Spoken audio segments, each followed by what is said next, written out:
ना में अपने दरबारियों से पूछा, बताओ किस नदी का पानी सबसे अच्छा है। बीरबल ने धीरे से कहा और चुप हो गए। एक बार अकबर ने भरे दरबार में अपने दरबारियों से पूछा, बताओ किस नदी का पानी सबसे अच्छा है। सभी दरबारियों ने एकमत से उत्तर दिया, गंगा का पानी सबसे अच्छा होता है। लेकिन बादशाह के प्रश्न का उत्तर बीरबल ने नहीं दिया। उसे मौन देखकर बादशाह बोले, बीरबल तुम चुप क्यों हो। बीरबल बोले, बादशाह हुजूर, सबसे अच्छा पानी यमुना नदी का होता है। बीरबल का यह उत्तर सुनकर बादशाह को बड़ी हैरानी हुई और बोले, तुमने ऐसा किस आधार पर कहा है, जबकि तुम्हारे धर्म ग्रंथों में गंगा नदी के पानी को सबसे शुद्ध व पवित्र बताया गया है, और तुम कह रहे हो कि यमुना नदी का पानी सबसे अच्छा होता है। बीरबल ने कहा, हुजूर, मैं भला पानी की तुलना अमृत के साथ कैसे कर सकता हूँ। गंगा में बहने वाला पानी केवल पानी नहीं, बल्कि अमृत है।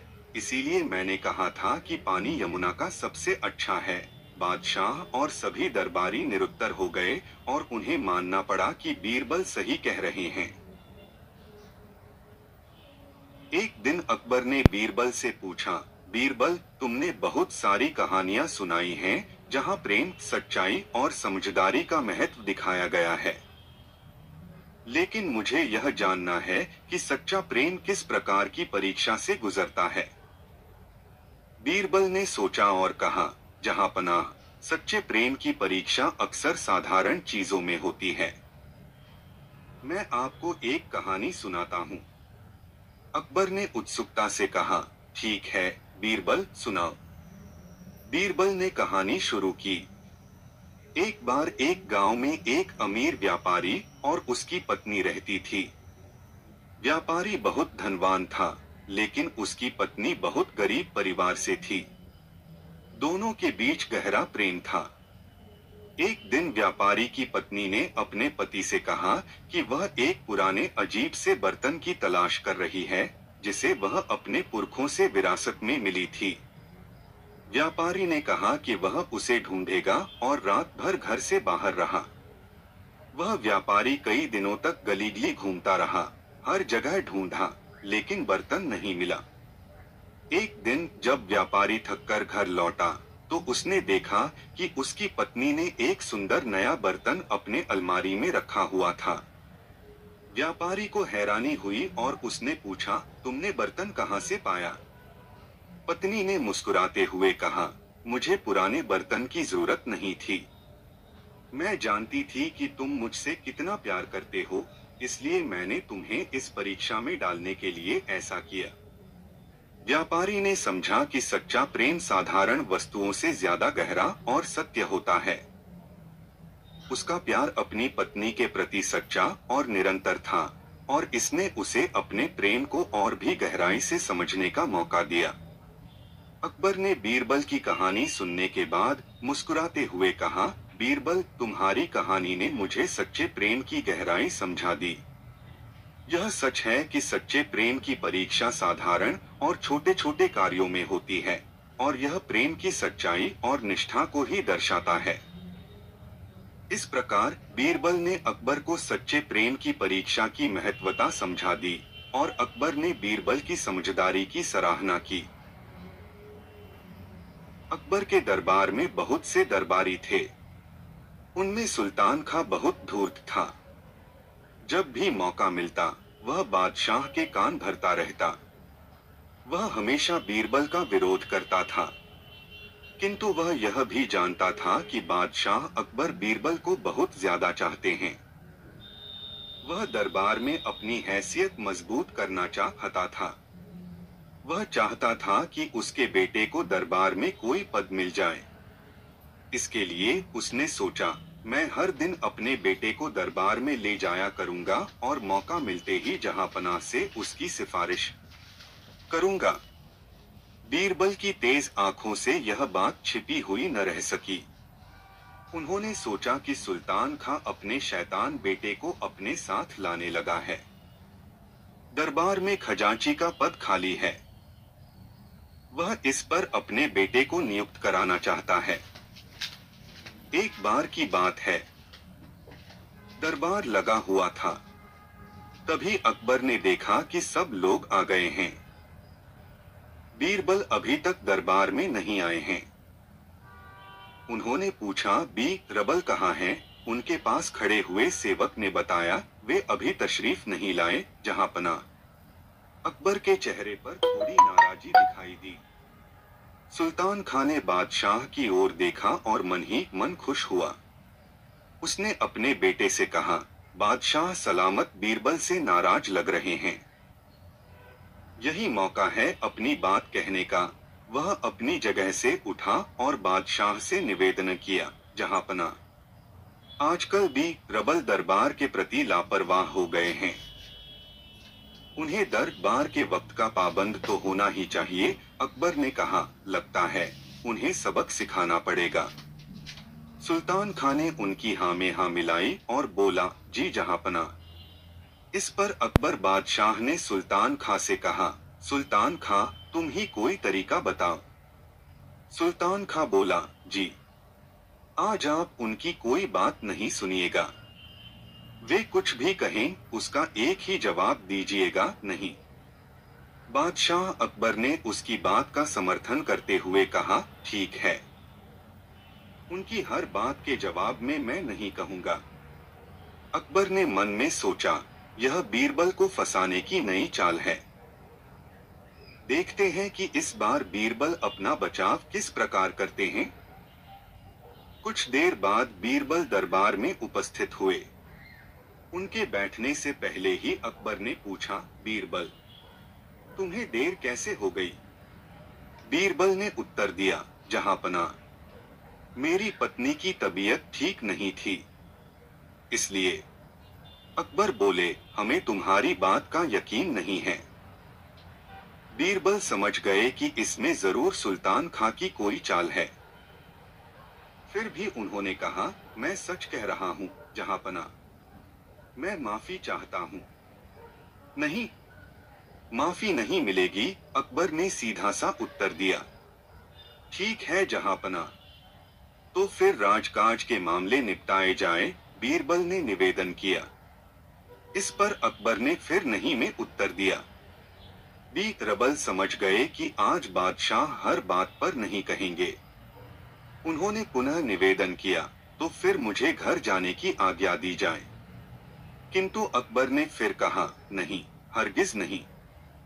बीरबल ने देखा कि सुल्तान खां के चेहरे पर मुस्कान है। वह अपने बेटे से धीरे धीरे कुछ वह कह रहा था। तभी बीरबल को एक नई युक्ति सूझी। उन्होंने निवेदन किया, जहांपना, आपसे एक प्रार्थना है। सुल्तान खां के बेटे को नया खजांची नियुक्त कर दें। बादशाह अकबर तो आज नहीं कहने का मन बना चुके थे। उन्होंने जोर देकर कहा, नहीं बीरबल, नहीं। बीरबल ने झुककर आदाब किया और बोले, आपकी जैसी मर्जी जहांपना। अकबर समझ गए कि बीरबल ने सुल्तान खां के तीर से ही सुल्तान खां को घायल कर दिया है। उनके चेहरे पर मुस्कुराहट आ गई। दूसरे दिन दरबार में बीरबल ने देखा कि सुल्तान खां और उसका बेटा दोनों अनुपस्थित थे। वह मन ही मन बोले, चलो, उस धूर्त से छुटकारा मिला। एक बार अकबर और बीरबल बाग में घूम रहे थे। अकबर अपनी गोदी में पोते को लिए हुए थे। तभी अकबर ने बीरबल को चिढ़ाने के लिए कहा, बीरबल, तुम हिंदुओं के भगवान सचमुच अजीब हैं। बीरबल ने सोचा कि बादशाह अकबर इस्लाम की जितनी इज्जत करते हैं, उतना ही हिंदू धर्म का भी आदर करते हैं। ये मुझे चिढ़ाने की कोशिश कर रहे हैं। फिर भी उन्होंने बादशाह से पूछा, क्या हुआ महाराज, कुछ हम भी तो सुने। तुम अपने कृष्ण को देख लो। जब भी उनके भक्त उनसे सहायता मांगते हैं, वे खुद दौड़े चले आते हैं। क्या उनके पास सेवक या नौकर नहीं है? बीरबल ने बादशाह की बात का कोई उत्तर नहीं दिया, लेकिन मन ही मन एक योजना बनाई। वह पुख्तला बनाने वाले एक कलाकार के पास गए और बोले, तुम मोम का एक पुतला तैयार करो।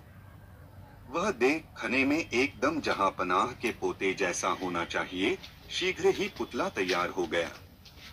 बीरबल ने उसे वैसे ही कपड़े और गहने पहना दिए। अब वह एकदम जहांपनाह के पोते जैसा दिखाई दे रहा था। इसके बाद बीरबल ने पोते के नौकर को बुलाया और कहा, तुम इस पुतले को अपनी बाहों में उठाकर महल के बगीचे में ले जाओ। वहां तालाब के पास पैर फिसल जाने का बहाना करना, जिससे पुतला पानी में गिर जाए। बादशाह अकबर बगीचे में पहुंचे। उनके साथ बीरबल भी थे। नौकर ने ठीक वैसा ही किया जैसा बीरबल ने कहा था। बादशाह ने देखा कि उनका पोता पानी में गिर गया है। वे दौड़े और स्वयं तालाब में कूद गए। उन्होंने पुतले को उठाया और कहा, अरे अल्लाह का शुक्र है, यह तो मोम का पुतला है। बीरबल भी तालाब के पास पहुंच गए। उन्होंने अकबर से कहा, लेकिन जहांपनाह, आप खुद तालाब में क्यों कूद पड़े? मदद के लिए आपके पास कोई आदमी या नौकर नहीं है? सैकड़ों हैं बीरबल, लेकिन अपना पोता मुझे इतना प्यारा है कि मैं किसी को बुलाने तक इंतजार नहीं कर सकता था, अकबर ने बताया। आपने बिल्कुल ठीक फरमाया जहांपना। इसी तरह भगवान कृष्ण को भी उनके भक्त बहुत प्यारे हैं, बीरबल ने कहा। अकबर ने बीरबल की बात का समर्थन किया। तुम ठीक कहते हो बीरबल। शाम हो गई थी। सारे दरबारी थक गए थे। बादशाह के चेहरे पर भी थकावट दिखाई दे रही थी। दरबार बर्खास्त करने की तैयारी हो रही थी। तभी एक सिपाही ने प्रवेश किया। क्या बात है अमीर? बादशाह ने पूछा। जहांपनाह, दक्षिण भारत से एक पंडित आपसे और बीरबल से मिलना चाहते हैं, सिपाही बोला। मगर क्यों? अकबर ने पूछा। जहांपनाह, उन्होंने आपकी बुद्धिमत्ता और बीरबल की सूझबूझ के बारे में काफी सुना है, इसलिए वह आपसे मिलना चाहते हैं। सिपाही ने निवेदन किया। तो फिर विद्वान पंडित को निराश करना उचित नहीं है।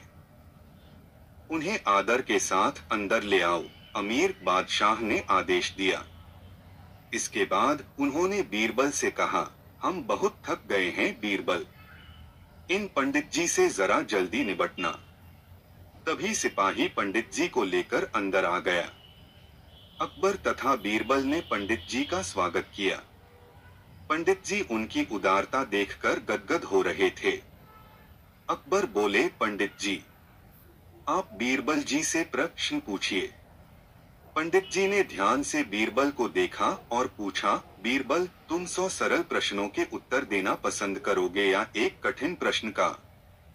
बीरबल ने विनम्रता के साथ कहा, पंडित जी, 100 सवाल सुनने का समय बादशाह के पास कहाँ है?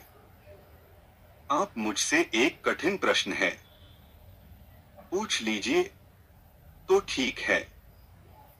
तुम बताओ कि पहले मुर्गी पैदा हुई या अंडा? पंडित जी ने पूछा। बीरबल ने एक शब्द का उत्तर दिया, मुर्गी। पंडित चौंके। उन्होंने एक और सवाल किया, तुम यह कैसे कह सकते हो बीरबल?